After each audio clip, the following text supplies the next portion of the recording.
Today's Hindu editorial that I'm going to say is an elite club. The G7 needs to be more open and less exclusive in an increasingly interlinked world.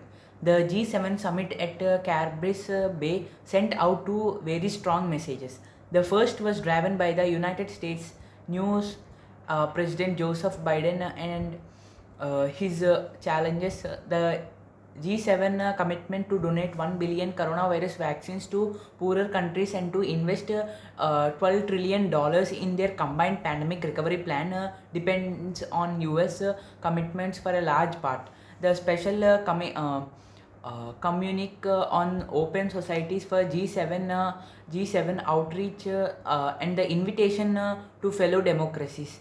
India, Australia, South Korea, and South Africa are also an extension of his stated commitment to convening a democratic summit this year. Even the slogan for the G7 Build Back Better was a White House term to declare America's economy and jobs recovery plan. The second message was the consensus amongst the seven members countries on countering China. The final G7 communique holds no less than four direct references to China, each negative, including criticizing Beijing for its highest rights recording in Xinjiang and democratic freedoms in Hong Kong, its non-market policies and practices, concerns over its actions in the China Seas, and a demand for a transparent investigation into the origin of the COVID-19 virus.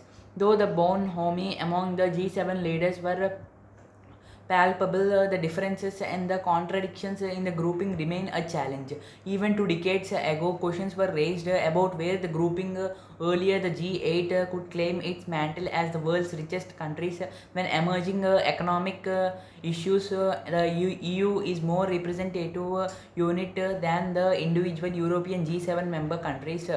Finally, the premise of a group like G7, that an inclusive club of the haves or the best versus the rest, seems anachronistic in a world that is much more interlinked now than in 1975 when the grouping first came about.